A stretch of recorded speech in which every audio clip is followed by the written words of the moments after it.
The Italian Wine Podcast is the community-driven platform for Italian wine geeks around the world. Support the show by donating at ItalianWinepodcast.com. Donate €5 or more and we'll send you a copy of our latest book, My Italian Grape Geek Journal, absolutely free. To get your free copy of My Italian Grape Geek Journal, click Support Us at ItalianWinepodcast.com or wherever you get your pods. Grazie mille. Welcome to the Italian Wine Podcast Book Club. Each month we select a great wine book to share. We chat to the author and get your opinions. Stay tuned as we read Between the Vines with the Italian Wine Podcast. Hello and welcome to Book Club with the Italian Wine Podcast. This is the first edition of a new show focusing on the world of wine writing. Each month we'll choose a book, we'll chat to the author, listen to some extracts and explore the story behind the book. We'd really like your ideas and suggestions too. So if there's a wine book or a wine writer that you'd like us to feature, please let us know. I'm absolutely delighted to introduce our first guest on the show, Marc Millon. Hi, Marc. How are you? Hi, Richard. Nice to hear you. Nice to be here. Great. You too, Marc. Now, most of you will know Marc as the host of Wine, Food and Travel on the Italian Wine Podcast. But Marc is also a pioneering wine writer. He wrote his first two books, The Wine and Food of Europe and The Wine Roads of Europe, on a typewriter, long before PCs and the internet. So that will give you an idea of just how long Marc has been doing this. Here's how old I am, Richard. Well, that as well. He's also an Italian wine ambassador and a guide with Martin Randall Travel. His latest book, Italy in a Wineglass, The Taste of History, is released on the 18th of April, and I am really thrilled that he's our very first guest on the show. Listening to your show, Marc, it always makes me really hungry. So hopefully this show will have a similar effect and inspire listeners to read or to write about Italian wine. You graduated in English literature. You've been writing about wine and food for over 40 years. What is it about wine and food that continues to inspire you to write? Well, you're right, Richard. It has been a long time. And, just mentioning that I wrote those early books on typewriters shows what a long journey it's been. But I guess when my wife, who's a photographer, Kim, and I began thinking about writing about wine and food, the world of wine was quite different, really. It was an exciting time because wine used to be quite an exclusive subject, especially here in the UK. But in the end of the 70s and by the 80s, people were beginning to travel with package holidays, going to places with sunshine and wine and different foods. And it was an exciting time to explore wine and food. And that's what we did with those first two books. And I guess really it would be fair to say that we've never stopped exploring and enjoying and discovering new wines and foods ever since. It's both a professional activity, something we have spent a good many years doing, but also it's something we never tire of. It's a personal passion and interest. And that's the beauty of wine and food, and especially because it takes you places and introduces all of us to new cultures, flavors, and experiences. That's really interesting, Marc. And it sounds like for you, writing is something of a partnership then with your wife. Is that still the case? Well, it hasn't been in this book because there are no illustrations or photographs in this book. But certainly for most of the books, I'm the writer and Kim is the photographer. So, we met when we were 19 years old. As you said, I was studying English literature and Kim was studying English and fine art at Exeter University. And we began, working together from the earliest days. And when we began to think about writing about wine and food, we were actually already selling articles on wine and food to various publications. But we wanted to write a book, and we began learning about wines and food simply by traveling. We bought an old a very rickety old VW van, and we set off across the great wine regions of Europe. And it was exciting. It was incredible because wine tourism didn't really exist then. And we would just roll up and knock on doors, and those doors opened, and people were so welcoming, whether it was in the grandest champagne houses or in the bodegas of Jerez de la Frontera, or really knocking on farmhouses in Italy. It was a time when wine producers weren't really expecting wine tourism as such, or expecting people to knock on their doors, and people were so welcoming and friendly. As you know, Richard, the world of wine is an incredibly friendly and hospitable place, and that's partly why the work that we've done over all these years has also been a pleasure. Sounds amazing, and sounds also like a match made in heaven, Mark. And also to be on the cusp of something, the cusp of a movement, I suppose, or the cusp of a new way of doing things, to be involved at that early part in any movement. Yeah, I think it was. And also, Richard, remember, from a publishing point of view, it was a new era as well. It wasn't just that I wrote those first two books on a typewriter. This was actually the start of desktop publishing. And so previously, I don't think a young photographer would have been able to. Our first book had over 100 photographs of Kim's in color and black and white. And it was partly the changes in technology and desktop publishing that allowed books to be produced that had the pictures designed in the pages rather than inserted as sections. And so, it was a great opportunity for us as well. Simply the technology of publishing was changing and is still changing, as we know.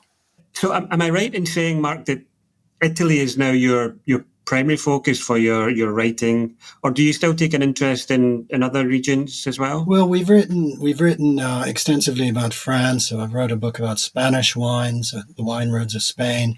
We've traveled elsewhere. I wrote a book about my family history, Flavors of Korea, with stories and recipes from a Korean grandmother's kitchen, which was about my grandmother. But Italy has, over the past many years, been real love and the main focus of the tours that I lead with Martin Randall Travel, and also much of my writing.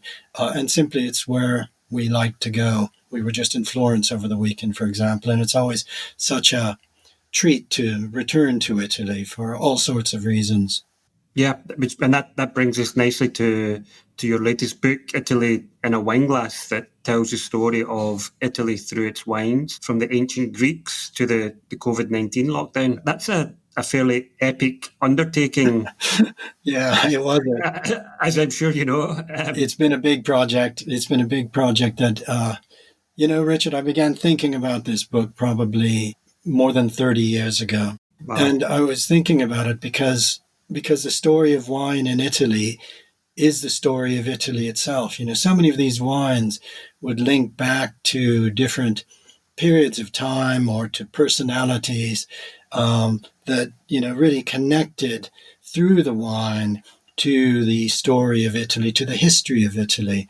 And so it's a book that has really fascinated me, and I wanted to write it, and I've been thinking about it a long time and researching it. And it's been a big project, but I mean, it's really was concentrated effort over the last 3 years or so.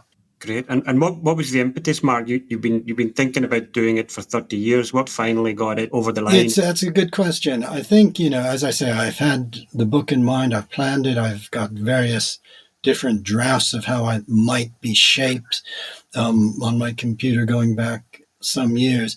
But it was really lockdown that concentrated me. And I think I was ready to write it. I was really prepared because almost from the beginning of lockdown, so we're talking about end of March 2020, which is when lockdown began here in the UK, I worked incredibly diligently and began to write chapter by chapter, just going through the book chapter by chapter. And that's how I wrote it.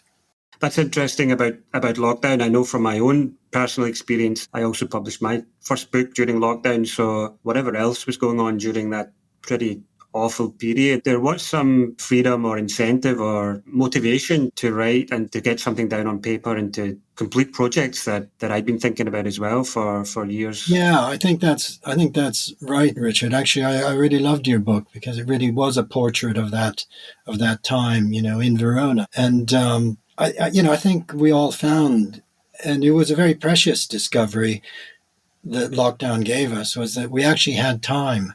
Yeah. We really didn't have to be anywhere else. We had time to do things that we wanted to do. And we should all have time anyway. We should be able to make time. But lockdown really focused, I think, at least for me. I know it was a very difficult time. It was a tragic time. And, it wasn't easy for everybody. It wasn't easy for us. But what we did have was time. Yeah. Okay.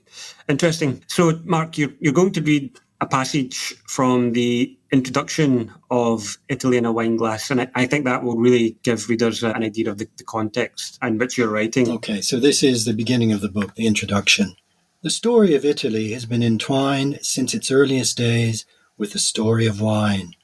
From 6,000 years ago, and possibly earlier, when indigenous Italians were known to have used wine in funeral rituals, to the present day, wine has been an ever-present element on the Italian peninsula and its islands. Throughout centuries and millennia, it has been a celebratory libation at great events in Italian history. It has lubricated moments of triumph and offered solace in times of despair.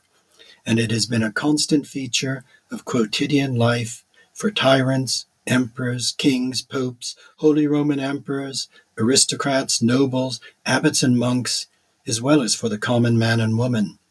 In short, wine has been and continues to be an essential element of Italian civilization. It seems an obvious and enjoyable pursuit, then, to explore the story of Italy through its wines, naturally with a glass in hand. Where to begin? I pour myself a measure of Pithos Rosso from a short, squat bottle. The wine has a distinctive, slightly sour nose and an earthy stone taste. I roll the wine around in my mouth, chewing it, savoring it, and consider how wine, uniquely, has the power to transport us through space and time. Within a bottle of wine, good wine, real wine, there is a precise place contained, that spot where grapes were grown, cared for, harvested, then pressed and fermented to produce the liquid that we are now enjoying. Wine can encapsulate time, too, not only the year when those grapes were grown, harvested and pressed, the vintage date on the bottle, but even further back, connecting us in myriad ways to long ago eras, movements, personalities, and great moments in history. Italian wine, perhaps more than wine from anywhere else, holds within it such a rich concentration of stories and connections that link us directly to the past, whether to ancient times or to yesteryear. This wine, Pithos Rosso, for example, has been fermented on the skin in terracotta vessels buried underground, as wine was made thousands of years ago, as wine was made in southeast Sicily after the Greeks came to settle in Italy and Sicily in the 8th and 7th centuries BCE in what came to be known as Magna Graecia, and as wine is once again being made today. Fantastic. Yeah, that gives a really great sense of the epic scope, I suppose, of your book, but also the nature of wine, especially in Italy, as something that features in our daily life. Yeah, absolutely. And, and so unselfconsciously, so naturally, these links with the past. People who live in Italy, Italians, just are aware of the past. And I think you living in Italy, you must find that, Richard. Italians are very aware of the past and, the distant past as well. Yeah, absolutely. It's impossible to live in a city like Verona and not be aware of the past. Every morning on my way to the office here, I I cycle across the Castelvecchio every afternoon at lunchtime on my way home. I cycle through Piazza Bra past the Roman arena. So, yeah, it's just impossible not to be aware of the history. Yes, and the statue of Dante, and is it Piazza Dante? Yeah. And the Scaligeri tombs as well. So, yeah, that's right. Yeah. Yeah, it's all around. And that's everywhere in Italy. Yeah. And Italians are very aware of their own history, at least of the area they live in, the sound they live in, the city they live in. Yeah, and I mean, your book is full of anecdotes as well. I think of the kind of people who maybe you meet on a bus or someone you meet while on holiday who just happens to explain to you the significance of some monument or some person or some event. How important are those passages or those interactions that you have with everyday Italians? Well, it's interesting. Every time I come to Italy, I think I meet somebody new or have a conversation that links something together. This book could have gone on and on. I could have kept writing it because, it's a big book, but it's really only scratched the surface. Yeah. So those interactions are very enjoyable too. When you meet somebody who's talking about Frederick II, and, proudly as if they're talking about their own son. Yeah, absolutely. So each chapter, Mark, I think I'm writing saying opens with one of these introductory passages, if you like, and they're really mouth-watering. They place you, the writer, but also the reader at the heart of the narrative before you then discuss the history of the region. That's what I wanted to do, Richard. I wanted to make this book very personal, with a personal description of my experience relating to that chapter, whether it's the Greeks or the Romans or the monastic tradition or Dante Alighieri or any of the Risorgimento and right up to the present time, but linking it to my experience through wine and then delving more in depth into the history itself and then finishing with wine descriptions that relate directly to that chapter. Yeah, I think those passages are really brilliant, and they do that really well. They make the history almost seem alive. Your second reading is one such extract. It's from chapter 19, and it takes us to the heroic winemaking. And I think at the time you're with your then 2-year-old son Guy as well. So this again is a really wonderful passage from Italy in a Wineglass. Oh, thanks, Richard. Yes, I wanted this chapter, as you say, chapter 19. It's ideals, economics, and heroic wines, and it really focuses on how Italy is one of the most cooperative countries in the world. Cooperatives not just for making wine, but for all aspects of society. And the fact that 60% of Italian wines are made in cooperative wineries, and many of these wines are earning some of the highest accolades and awards. So I'm focusing on cooperatives here, but I'll just read this introduction. The Cinque Terre is without doubt one of the most beautiful and magical of all Italy's many beautiful winelands. It is also one of the harshest, most inaccessible and labor-intensive. Here on the Ligurian seaboard, the steep cliffs have been carved out of shifting, inhospitable, sedimentary terrain of flint and slate into a wave-like pattern of vine-covered terraces held in place by centuries-old, small, dry stone walls. I recall walking through this harshly beautiful vinescape many years ago when our son Guy was just 2 years old. As we struggled uphill from Manarola towards Groppo, we met an elderly, barefoot woman emerging from the vineyards, her head wrapped in a scarf to protect from the fierce midday sun. She stopped to admire our little boy. We talked about life in the Cinque Terre and the work in the vineyards. Yes, it is very hard, she said. The only people you see working in the fields are the old ones, like me. No? The young today don't want to do it.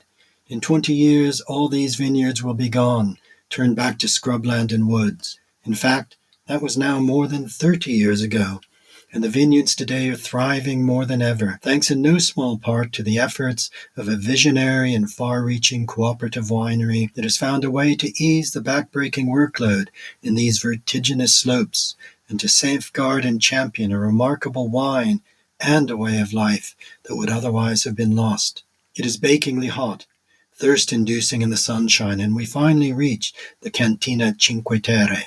Here we pause in the shade to enjoy a glass of chilled Cinque Terre Bianco, fresh, quenching, clean and fragrant, with a slightly salty aftertaste.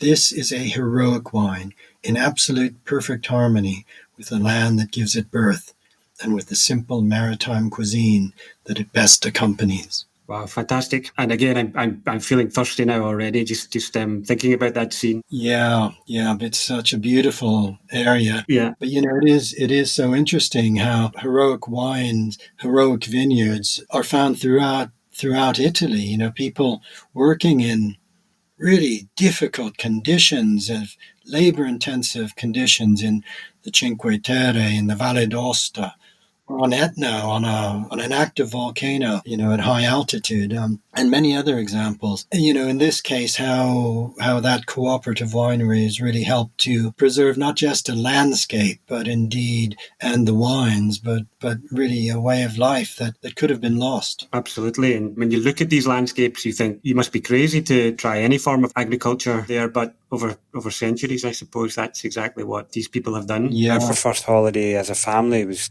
to the Cinque Terre, and my son then was 3 years old. We had him in his Passeggino, and it was August. And just navigating from one part of the area to the next with him in his Passeggino, with the heat, it was horrendous, to be honest. It was a really pretty terrible holiday just because we'd underestimated the terrain and we underestimated the heat. Yeah. So I can only imagine what it must be like to be working in those kind of conditions. Yeah, absolutely. And actually, thinking about it with, 30 years ago, there's been a big change in climate since then. Are you enjoying this podcast? There is so much more high-quality wine content available from Mama Jumbo Shrimp. Check out our new wine study maps or books on Italian wine, including Italian Wine Unplugged, and much, much more. Just visit our website, mamajumboshrimp.com. Now, back to the show.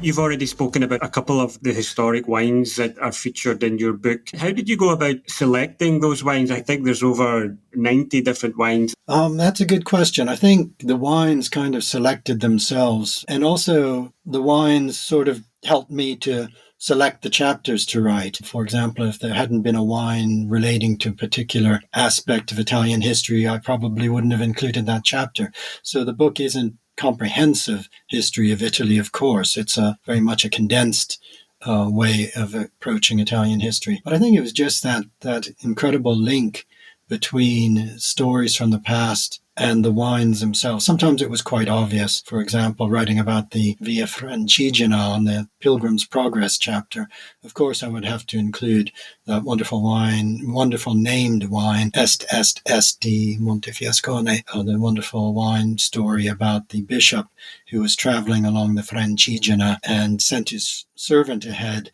to sample the wines to ensure that he only drank the best. And when they got to the town of Montefiascone, the servant was so excited with the wine that he marked on the door, Est, indicating a truly superlative wine for the bishop to sample. And in fact, he never made it to Rome. He spent the rest of his life in Montefiascone. And I know it must be something of a true story because many, many years ago, we actually went to the cemetery and found his tombstone, which is there. It sounds like a dream job, sampling wine. Yes, and not a bad job as far as day jobs go. Absolutely. My first job when I came to Verona, one of my first jobs I picked up was as a secret shopper in a ice cream store. Oh, great! Which I couldn't believe my luck. I just had to go into the gelateria and taste the ice cream, and then prepare a short report on the service and the flavour, etc. So, wow, that is a dream job in Italy. It didn't pay very well, but the ice cream was delicious. Yes, that's usually the case with these dream jobs. Marc, your final reading focuses on one of the wines that you've identified, the Ribolla Gialla from Friuli Venezia Giulia. And that comes at the very end of the book, I think, Marc, and brings the whole story to a really nice conclusion. Yes, this is the last wine in the book, so the end of the book. And as you say, it's the last chapter. It's called Back to the Future. Ribolla Gialla, Venezia Giulia IGT, Gravner, Oslavia, Friuli Venezia Giulia. We end our wine journey where we began, with a wine made as wine was made some 5,000 or 6,000 years ago. Josko Gravner is considered one of the giants of the Italian wine world, a producer who had the vision and the courage to turn his back on all the advances that had been made to improve Italian wine over the past decades, and to see instead that the future for him really is rooted firmly in the past. Ribolla Gialla is a native grape variety of Friuli Venezia Giulia that has been grown in the vineyards of Collio for probably at least 1,000 years, where it thrives on the mineral-rich Ponca terroir. Grafner's vineyards above Oslavia, cultivated with immense hand care to biodynamic principles, yields fruit that is of exceptional quality, high in acidity, rich in minerality, and concentrated in flavor. These grapes can reach their highest expression when they are allowed to be transformed as simply and naturally as possible. In 2000, Grafner was convinced that the best way to achieve this would be through fermentation in terracotta amphora. He thus eliminated all his stainless steel fermentation vessels, the refrigeration equipment, filters, and other winemaking tools, and instead installed the most basic, terracotta qvevri from Georgia, simply buried underground. It is in these vessels that since 2001 all the Grafner wines ferment. Grafner produces Ribolla Gialla as simply and naturally as possible. The grapes are destemmed, lightly crushed, and then transferred to the qvevri and left to ferment and to macerate on the skin slowly for upwards of 7 or 8 months, an exceptionally long period of time. This slow maceration on the skin extracts all the flavors and all the goodness out of the grapes. Afterwards, the wine is racked and blended with the press wine. Then it ages for a further 5 months or so back in amphora before being transferred to large, old oak barrels where the maturation continues for another 6 years. For Grafner, this extraordinarily long sojourn in terracotta and old wood results in a wine of exceptional purity, as if one were returning directly to the source, to the very essence of the grape and the wine. Our journey through the story of Italy and its wines has been a long and I hope enjoyable one. This truly legendary and iconic wine is a fitting one to finish on. Indeed, Grafner's Ribolla Gialla is exceptional, burnished amber in color, with aromas of dried and candied fruit, resin, balsamic herbs, an intense scent and mouthfeel of beeswax, complex in texture, extraordinarily rich in flavors that continue to evolve and develop with each sip. It demonstrates the sheer beauty and magnificence of wine at its purest, its power to transport us across centuries and connect us with cultures and civilizations. This is not a wine to drink with joyous abandon. It is a wine to sip and savor, remembering the past, our own pasts, as we look to our futures. Fantastic. Really beautiful, Marc. And again, it just captures that link between the past and the present, but so emotive as well. Italian wine is emotive. I think, we can analyze wine, we taste carefully and methodically, but in the end, I think the beauty of wine, and in particular the beauty of Italian wine, is that it is emotional. It is it makes us feel things and connects us to people and to places, and that's what I love about it. Absolutely. Turning to the craft of being a writer and your personal writing habits, how do you create the mood to write beautiful passages like that? Are you drinking? Are you listening to music? Are you in a particular place? What are you doing, Marc, when you're writing? Well, I like to write in the mornings and in the early mornings. Usually, I'll wake up early. And when I was writing this book, I was very disciplined. I was in my office at least 6 and sometimes earlier. But, sometimes when I'm really involved in a project, I wake up at night thinking about words and I have to get up and write. And often some of my best bits are bits I've woken up at night to write down. And I think if I'd turned over and gone back to sleep, I'd think of what I would have missed. Maybe there are a lot of things good things that I've missed when I went back to sleep. But I do, it's quite an immersive experience. And even through the production stages and the editing stages, I'm still thinking about the book a lot of the time. Yeah, it takes over your life, I suppose, to some extent, doesn't it? It's something that is constantly on your mind when you're writing something. But then, as you say, it's often at the moments when you're not actually physically engaged in writing that some of your best ideas or your best moments of inspiration come. Yeah, I think that's right. But I think, certainly for me, writing has to be disciplined and one needs to have a work process. I tend to work best that way. Any other advice for aspiring wine writers or just writers in general? You mentioned the discipline and the routine, but anything else, Mark? Practical advice for anyone who wants to? I think just write. I think even if you're writing and you're thinking it's not that good and you end up getting rid of it, you will have got something from that, even if you have to, ditch what that whole day's work or even several days' work is. The fact that you've sat down and put words, I would say words on paper as it used to be when I had a typewriter, but words on the screen, it counts for a lot. And, seeing the word count build is also a good motivator. Yeah, for sure. So moving away from the world of wine to the pleasure, if you like, of simply reading, what's on your bedside table at the moment, Mark? What are you reading for pleasure? Actually, 2 books. I've, in fact, just finished the most wonderful book. It's called The Marriage Portrait by Maggie O'Farrell. It's a historical novel about Lucretia di Cosimo de' Medici, who marries Alfonso II, the Duke of Ferrara. From the first page, you know that 12 months later she is dead. And so it's an absolute page-turner, written, about 16th century Italy, beautifully descriptive passages. Maggie O'Farrell's the most wonderful writer. She wrote another book called Hamnet about Shakespeare's son. And both books I would really recommend. They're just absolutely beautifully written, hard to put them down. The second book that is also on my table that I've been reading for a while, it's called Scoff. And it's a history of food in Britain, food and class in Britain. So it's a really interesting, a lot of short chapters that you can just dip into on subjects as diverse as afternoon tea or gravy or the Cornish pasty. So really, really interesting and enjoyable to read.